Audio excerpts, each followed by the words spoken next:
Hello there. So this is the Starseed lecture that I put up because I felt that it was time to kind of dig into the Starseed experiences. But I was also a little bit uncertain about adding them to YouTube because people have so many times, gone through my information and they've stolen it. I mean, it's a fact. People like the organization Gaia, there is a particular fellow there that he claims to be able to channel into the Akashic records, and I mean, everything that he's saying is like word for word, specifically what I talk about and what I've mentioned even in my courses. So that's what people do. They steal content and they will reword it to make it sound like it's something original, but to the people that have learned with someone for such a long time, they'll recognize it. And for someone that has put the content out there, especially knowing that it hasn't been out there in those terms and in that way, you recognize your own work. So I noticed it because one of my students had actually brought it to my attention. He said, wow, this is a little bit similar to what you've been saying, Allie. And I'm like, yeah, that is pretty close. It's almost exact. So then I'm like, well, you got to look at the date of when this person started putting the material out there. And it was several years after mine. And I think it's beautiful when people learn, if they're out there and they're learning and they're growing and they're trying to teach and put what they've learned out there to the world. But the one thing I don't like when that's going on is when a person tries to replicate their knowledge. In other words, what they're doing is they are presenting themselves to have skills and abilities and knowledge originally themselves that obviously they didn't and got from somewhere else. They should just keep it real and say, hey, I spent my life learning about this stuff, and I've heard a lot of this from this teacher and from Alura, and so I want to present to you my take on things. But no, they have to have this way of presenting themselves as being original. And it's sad, but that's the way the world is. It's a dog-eat-dog world, right?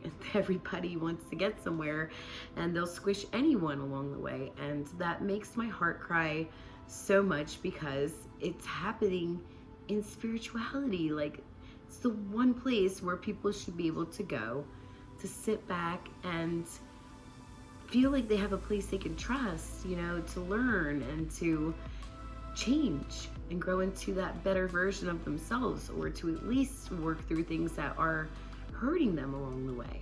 So that'll be the next lecture, and I hope that I get a lot of people to sign up for that because I want to start building these up. I want to start doing them more privately here, and then what I'll do is that over time, if more and more people come, I want to start presenting this stuff publicly, like to go and speak live and people can come, and maybe to pick a location that's fair to everyone, maybe somewhere in the middle there, and or maybe even come to different cities where you are. That would be wonderful. So let's get started, and we'll talk about this week's Starseed experience.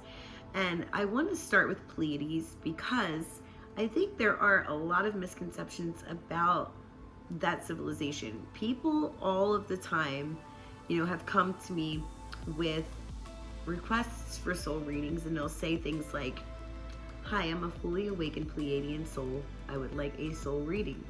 And I'm thinking to myself, well, if you're fully awakened, then you don't need the reading. You can do it yourself. And it seems like you already know your soul type, so what do you need a soul reading for? Why waste your money? And they'll say, well, I was told that I was Pleiadian. And I'll say, well, who told you you were fully awakened? Because obviously you should already know, being fully awakened, that you would have that access of at least gaining some of that information from higher self yourself. And they said, well, the same reader that told me that I was a Pleiadian told me I was awake. And I say, wow, people will sell anybody what they want to hear, for a couple of dollars. It's really sad. So over the course of time, of doing this work, you have no idea how many people I've come across that told me that they were a Pleiadian. And I've counted it, up until a certain point, until I just, threw it out the window. And it was so many people that I'm trying to wrap my mind around it and thinking, well, I know for a fact that there aren't going to be that many Pleiadian souls. So after, tallying that up, I actually went online and I looked, how many references there were to Pleiadian Starseeds. And there were so many people on their social media claiming to be a Pleiadian Starseed. And I said, wow, well, that's a huge amount of people that are out there, claiming to be that particular star race. And we know, that there are many races that are out there, number one. Number two, we know that a little bit of everybody came. Not everybody, but a nice group of people that were acquainted in certain ways. And then they came here, just by families and groups, and were here in the beginning. And so with that, they don't, it's a lot of them left, and some of them stayed to have that full-on experience, and any souls that came in, they stayed here too. None of them really ever went back because they got caught in the reincarnation cycle and became more earthly in their way of thinking and the way that they're programmed, that they're so asleep now, that it's very unlikely that they can bypass that density that they have gone down to come back up again. They've conformed to that earth consciousness, so they don't return back, after their life is through. They have to now be where like attracts like. So they stay in 3D because they have become 3D, from the experiences time and time again, if that makes any sense. So for those that were truly Pleiadian, they never intended on sending like most of their population. Those souls came at a very specific time in history, and they really stopped incarnating up until another. So that's how you can really be sure that it is a Pleiadian soul, because that person's soul will be ancient according to having had human lifetimes and experiences here, because that's when a lot of them came. A lot of them did come in the beginning, and they settled down and they helped in building one of the major empires. As we know, there were several, but for this particular race, Pleiadians helped in building parts of Macedonia. And then they went into ancient Greece along with another race. So back in Pleiades, when I have, talked to people and I have heard their stories of what they say they channeled or experienced, most of what I got came from books that are actually out there that a guy wrote. And this was, I forget his name, but he was talking about his experiences with a entity called Semyaza, and he described it as a female with white hair, and that she was tall, Nordic type being, and that she came from a planet called Era. And I was, really reading into that pretty deeply, and I said, wow, these people, are taking this so very literal.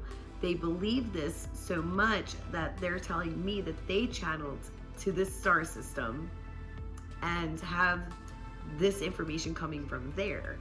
And what they didn't realize is that, I'm not going to be fooled, because I already know what the real names of the cities in Pleiades are. I know the language that they speak. And another thing is that you can pretty much, when you are that deep into truth, symbolism, metaphors, parables, and all that other stuff. And reading into what the guy wrote, that's not at all really what he was implying. He was telling another story under the story. And a lot of people just, they didn't register that. They got lost in that sci-fi aspect of it, and, went from there, and they claimed it as a truth that they absolutely know that they gained themselves. So I always felt inclined to want to correct that information, because that in itself was merely, a retelling of a very old tale. And I can tell you, For one, Semyaza is the name of a fallen angel that is mentioned in the book of Enoch. I teach about this in the courses, but Semyaza was definitely the name of the main fallen angel, and also has gone by the name Samael. So I was very surprised, that they made it into a female for this man. I think his name was Bill something, if I'm correct. I'll try to find it and I'll add it somewhere here. But he was actually combining duality of taking the male angel's name and putting it to a female face, because the beginning of that story actually included a male and a female. So it's very similar in how they talk about there are so many examples that I can give you, but Baphomet is a perfect example of this. They have this horned creature that is sitting there and looks very masculine, has ball and chain attached to slaves at his feet, but yet he has breasts. And a lot of people are like, wow, that is a very, very ugly creature, that they can have breasts and be, ball and chain linked to slaves. And this is what they say, like, the Illuminati circles worship. But what people really were trying to fathom about it is that it's not that that's the entity or that's the creature. It's symbolic for duality. And so I believe that the man that was telling these Pleiadian stories was trying to kind of make a movement of his own with his own god in place of Baphomet, but using a similar concept, just with the Starseed race and other things. And it was a Luciferian agenda. The Galactic Federation of Light and many of those other communities and sects, they were all Luciferian. For one, you can look at the symbol of the Galactic Federation or the Ashtar Command, and it's the same symbol of the United Nations of planet Earth. It's the same symbol. Line them up, they're identical. Another thing is that they came up with this entity whose name was Ashtar, and they said that this was the Ashtar Command, and that there was like a fleet of people watching Earth from a mothership. And when they were doing the channelings, they had these very elaborate videos with these very different voices, and they were very theatrical about it to those that would be very open and susceptible to wanting to believe something that was more science fictional in a way it sounded as factual. And when you looked into the people that were running those videos, they were just one person sitting in an apartment, behind a computer screen, just altering their voice, with some other effects and visuals. So there was no Ashtar Command. It was never a group of entities on a mothership. It was a group of people working from home under these characters, channelings, and voices. I get what they were trying to, promote, because when you are channeling spirit, when you're really channeling spirit, there are so many different things that really happen, but they wanted to seem more real for the people to buy into. So they did do the dramatics and the pictures and the voices to pull them in. And that makes the message seem like it's more coming from the entity itself and the character that they're creating, more than just the person who is putting the information out there. So I understand it in that regard, but I don't understand it in the regard that it's highly deceptive. Ashtar is not who people, were presenting him to be or thought he was. Ashtar is actually another concept taken from mythology. You go back into ancient teachings like Ishtar.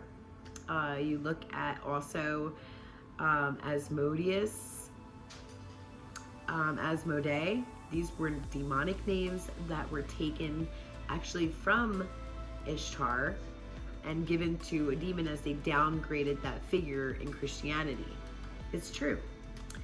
So if you look at pictures they have online in the internet, and you Google Asmodee or Asmodeus, you'll see like this creature, and sometimes it also will have a breast region. So they're trying to combine the dualities, add some different characters there, downgrade the goddess into a creature figure, and you know, that way they can't really be fully lying. You know, they're still telling you something, but they're changing it and, you know, putting it out there to make it less important, so that you focus on things that they want you to focus on as being important.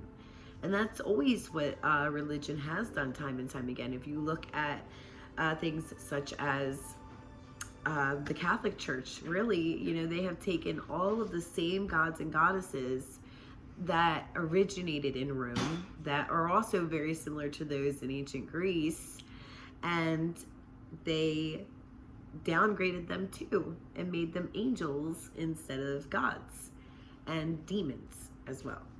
So getting back to ancient Greece, you know, a lot of the stuff that was there, you know, was brought by the higher messenger races, as well as Pleiadians and those from Carina. Yeah, that's right. So they are very large in size. I would say anywhere from being 6 foot to sometimes 8. Very slender and small. This is for those that are in Pleiades.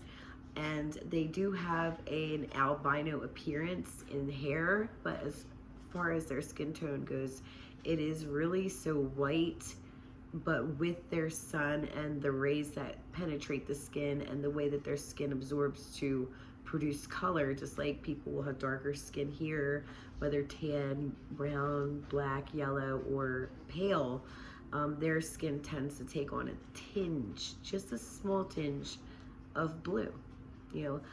And you may have seen, if you were ever doing your research about Pleiadians, and they have shown that, but there are also other people that have claimed that they were hairless.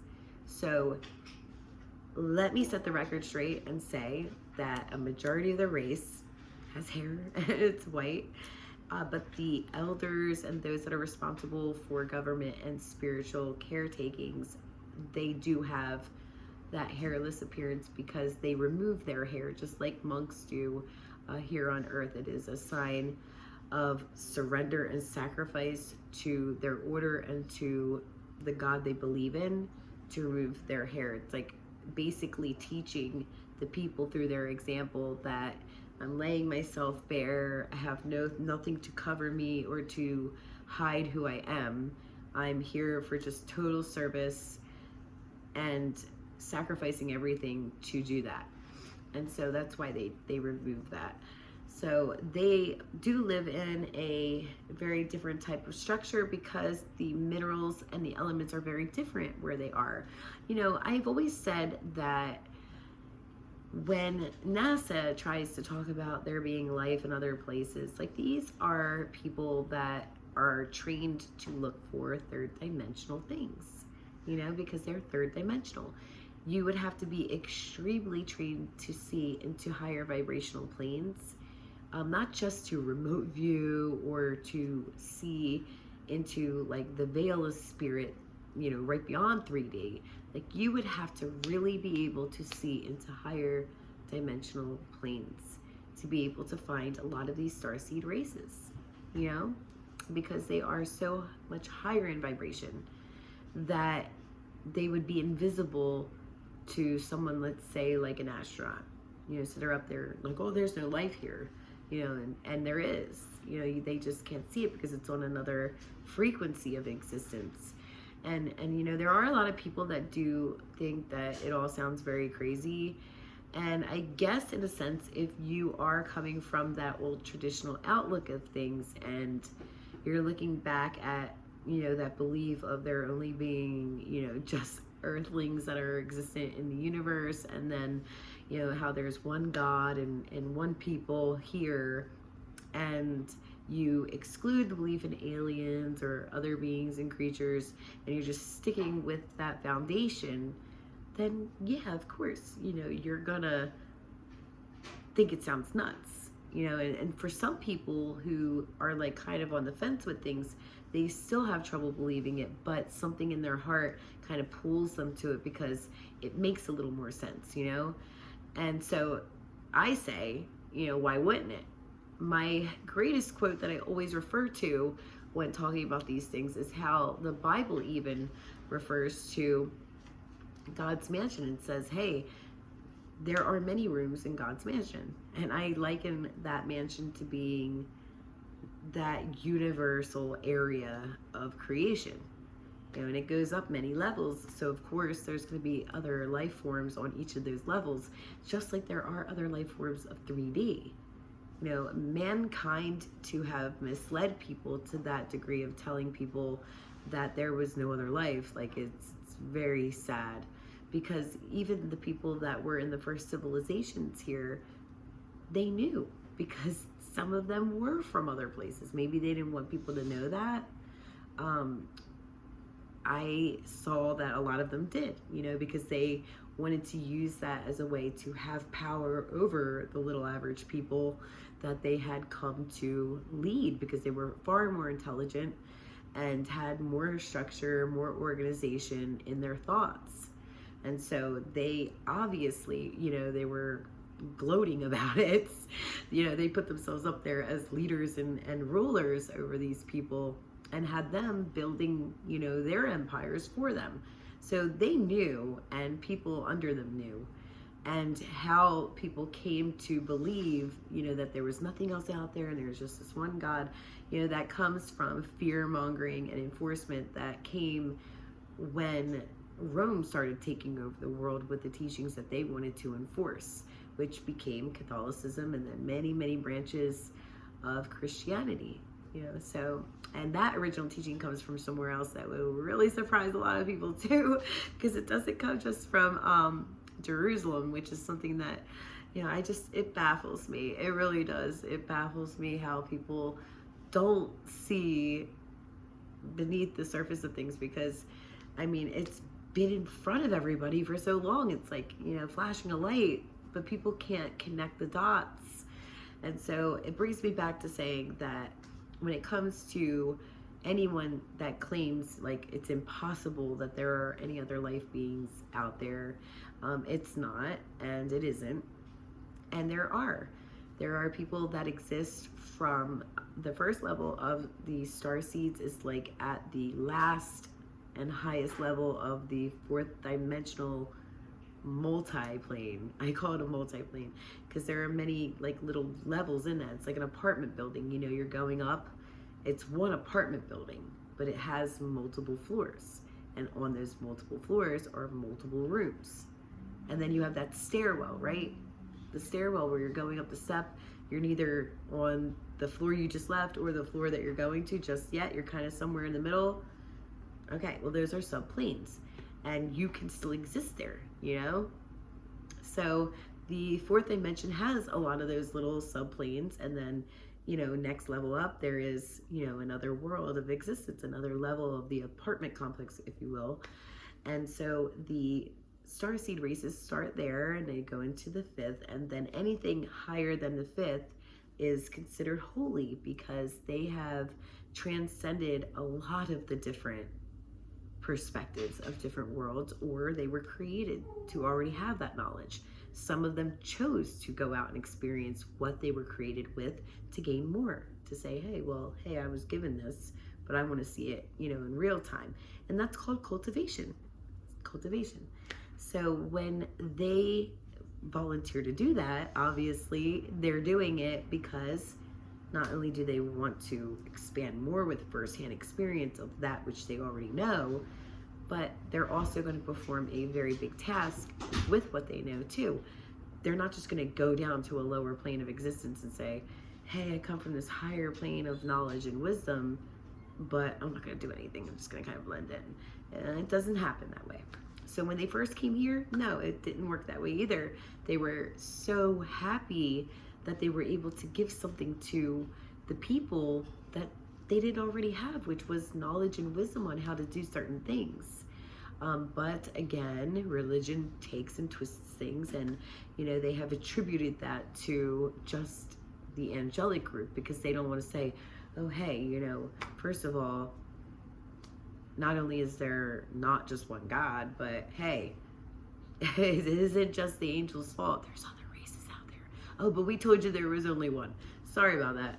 They're not going to do that, because they would expose so much of their lies just in telling people, who was truly responsible for the foundation of learning here. And so you think about how to make tools, you think about cosmetics and dance, and how to use music, how to write music, how to feel music, calculating the stars, and looking at the way that water moves and how that has a lot to do with the stars, and so much more was all brought by those that were responsible for leading the people. And they came from those higher places to want to do that, because they saw Earth as being a place of opportunity and new beginnings and beauty.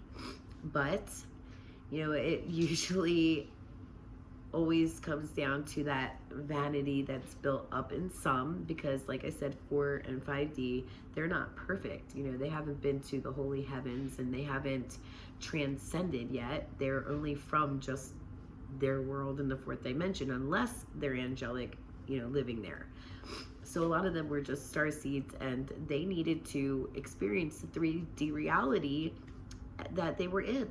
And so being in that, there's a lot of things that they experienced that they didn't in a 4th dimensional plane, like touch and sensation. And when they felt that, it was easily very addicting, because they'd never experienced before. Like, to just touch what they see and feel that is an amazing thing. The chemicals that react, the emotions, it was something that they easily got lost in, and a lot of beings did. And that was their demise, that they chose to embrace that so much that they forgot about their spiritual nature.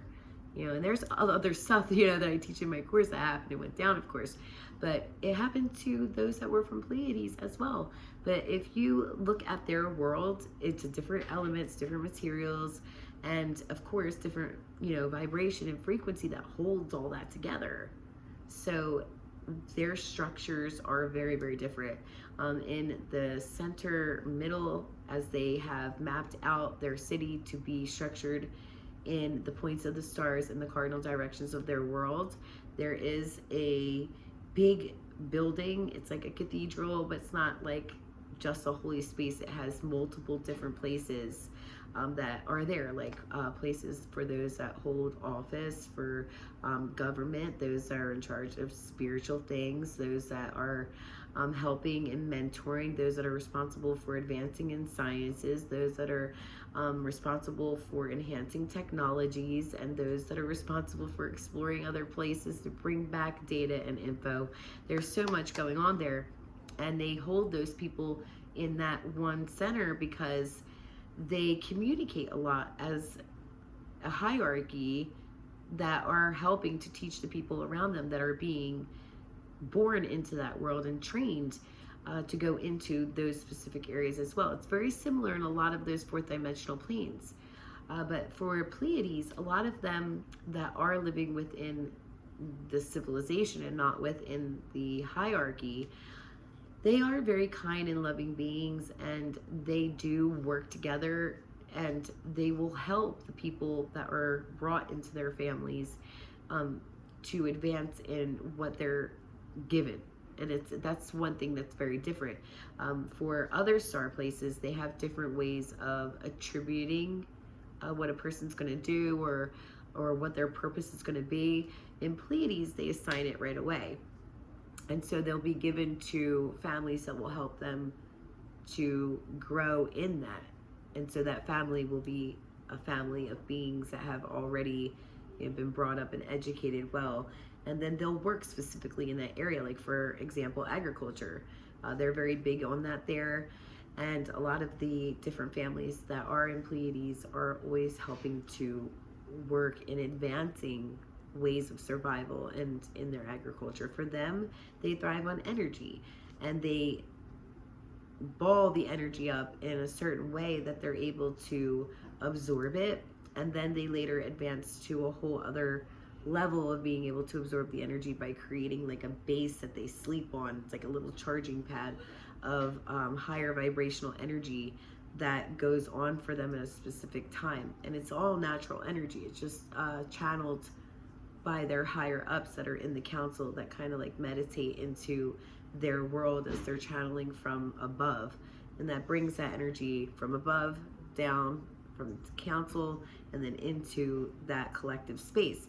And that's very similar to what I say to people about Earth. It's like, if people here on Earth are doing badly, and you have people that are suffering and struggling, and everybody is, you know, experiencing hardship and they're depressed, you live on the Earth, you know, and so being connected to that energetically as well as physically, those vibrations of those emotions and negative thoughts are going to go right back down into the earth that you're standing on, and then it's going to come back up into all the life on it. It's going to keep flowing like that, like an exchange.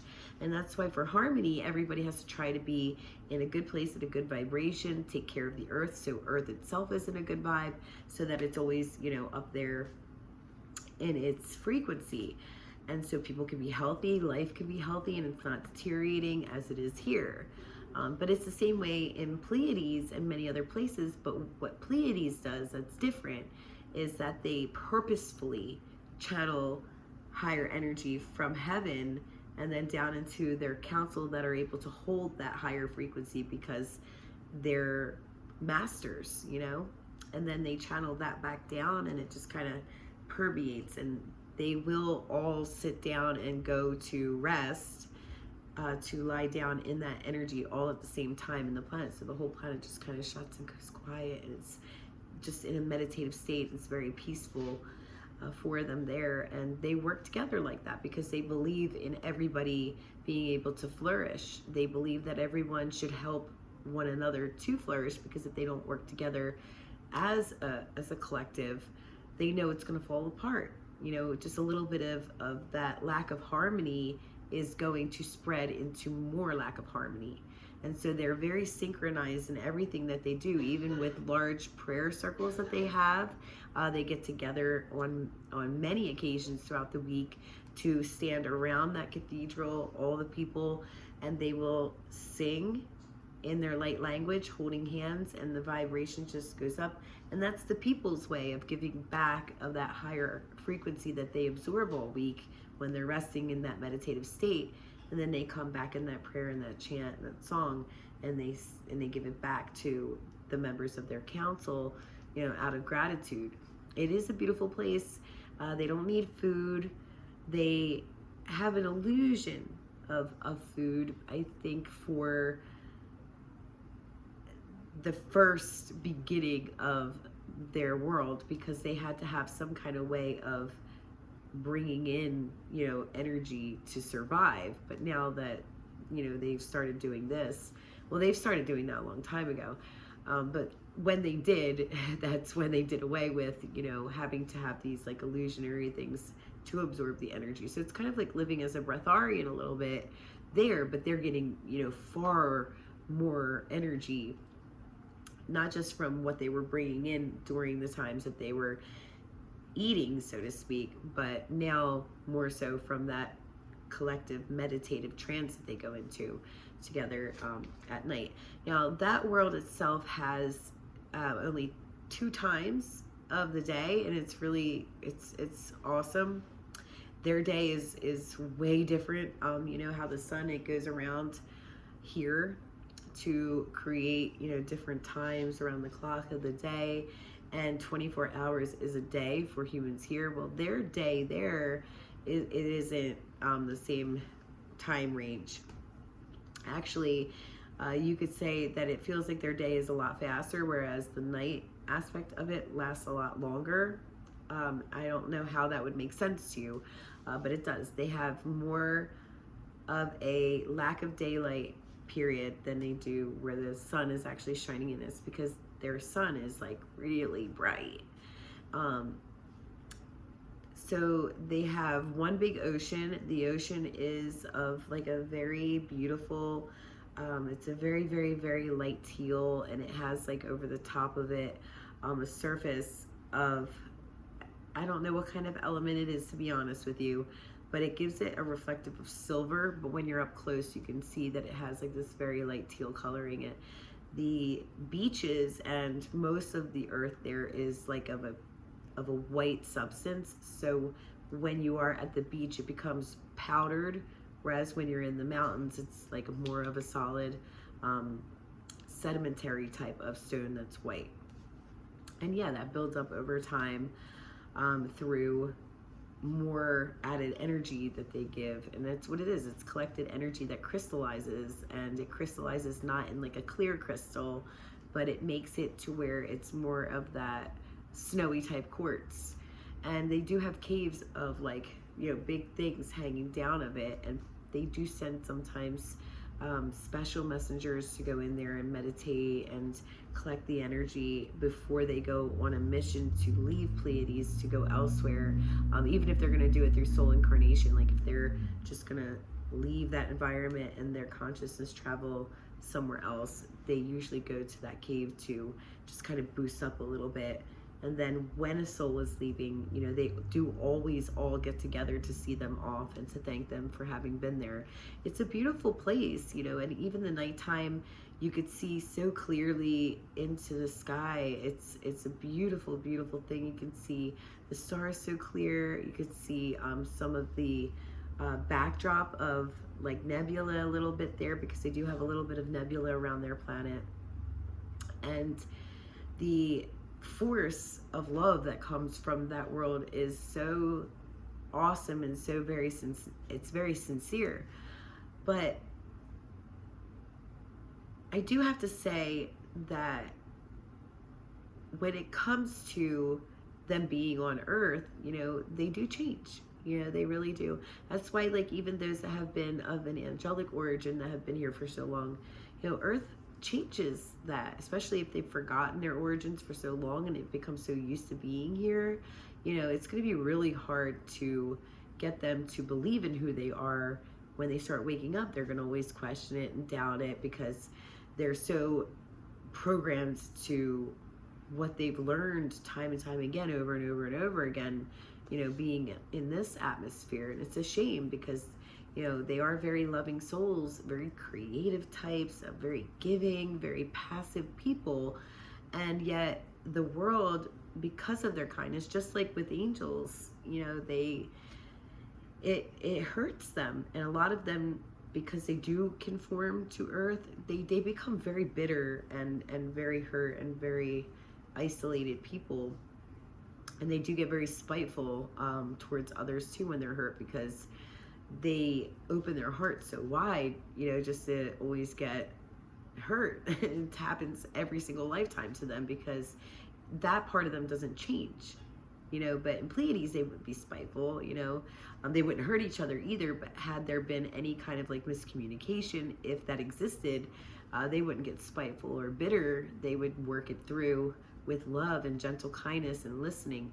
But you know, not on Earth. If they get hurt, they're very spiteful, and they will hold it against the person, because they can't handle, you know, that type of lack of loving reaction. Starseeds in general are like that, but there are so many different types of personalities and characteristic traits to them that they handle things differently, they process things differently, and some of them aren't really all that loving. Some of them are just really logical and really, really like authoritative in the way they come off too. So I can't say that all of the Starseed races are all unconditionally loving, but there are a lot of them that are, because they are a higher frequency than Earth, you know, obviously.